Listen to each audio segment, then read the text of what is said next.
Are you serious? Are you serious? There I am in a picture with Rabbi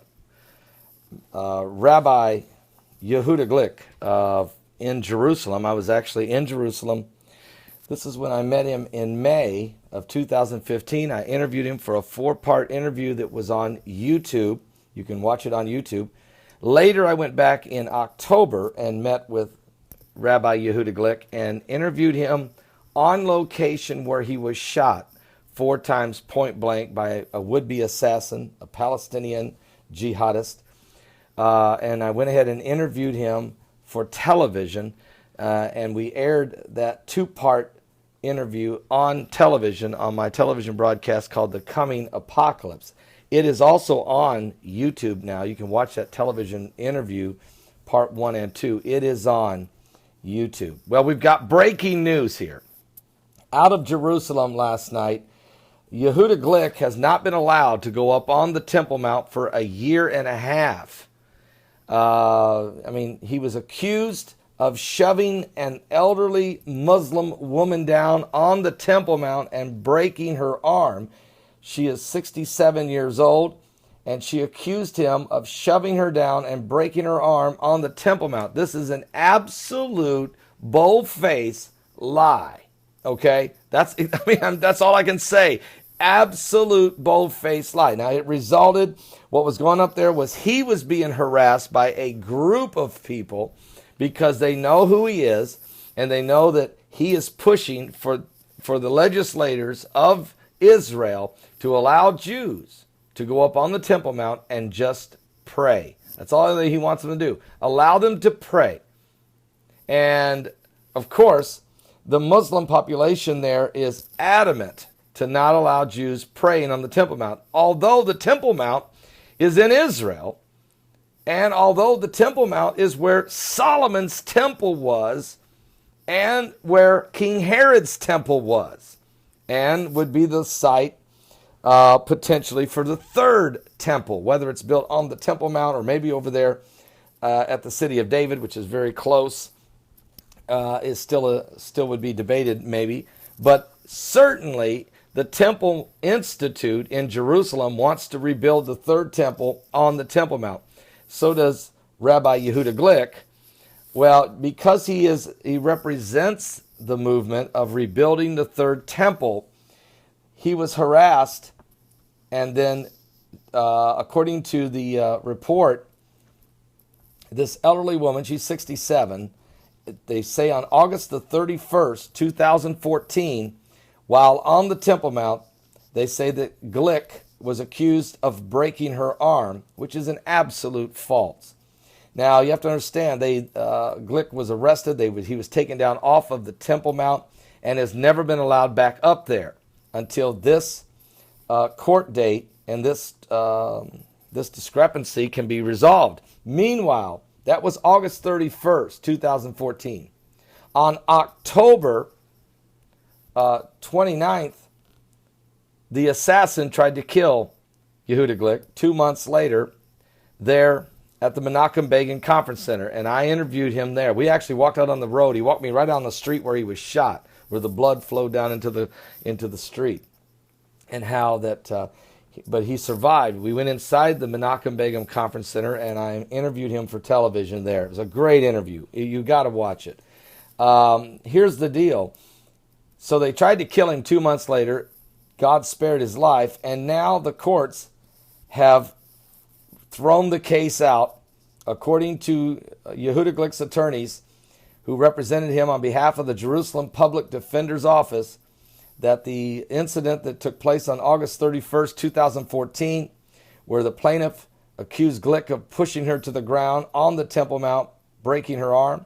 The woman who lives in the area, in the Arab community near Lower Galilee, filed a complaint to police that day. Glick was charged with assault and banned from entering the Temple Mount. So he has not been up there since. He was shot, he almost died, and still has not got to go back to the Temple Mount.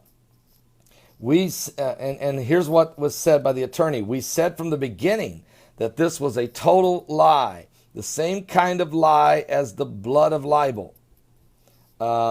And it was done because the complainant was an activist of an extreme Muslim movement, and because the police had an interest to keep Yehuda Glick out of the Temple Mount because they didn't want to deal with the Muslims rioting there due to his advocacy for Jewish visitation rights there at the Temple Mount.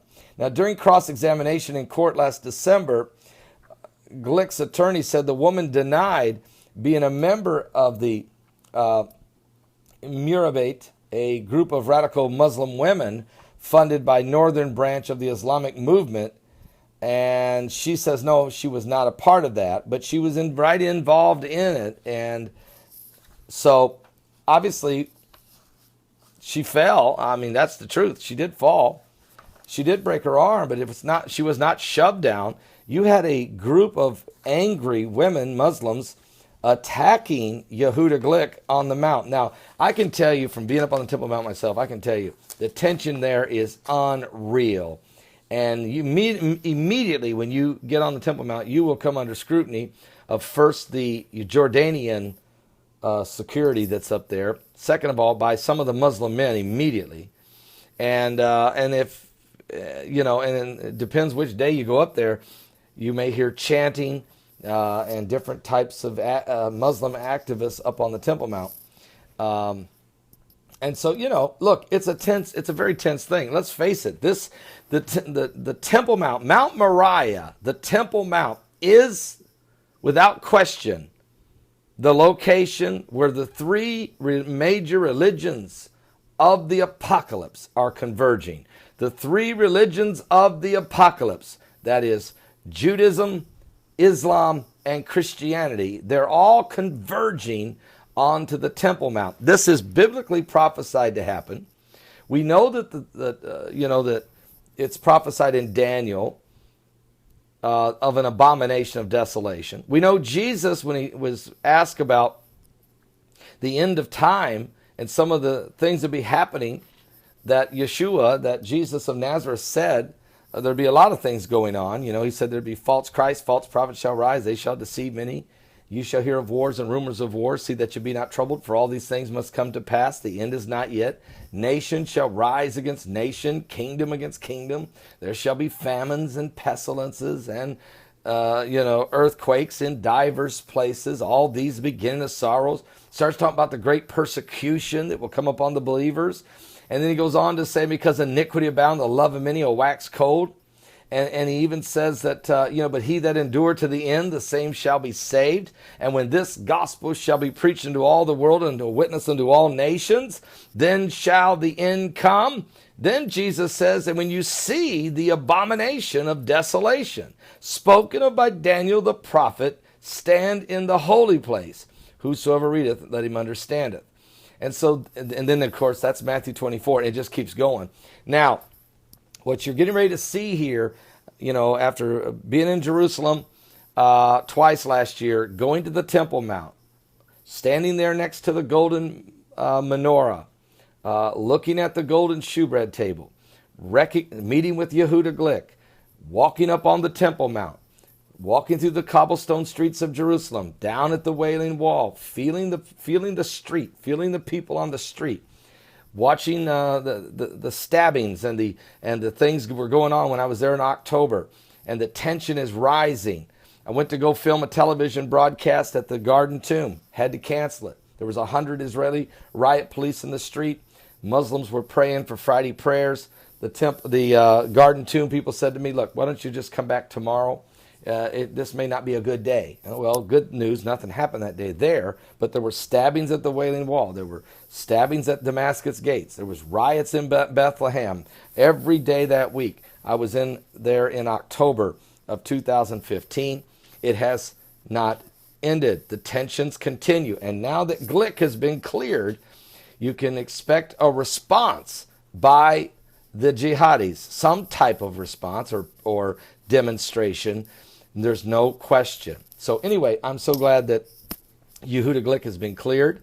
I'm so glad he really is a wonderful man, and he's a very nice man, very, very nice man. And so we're just thankful that he has been cleared of these charges and that he will be allowed to go back to the Temple Mount.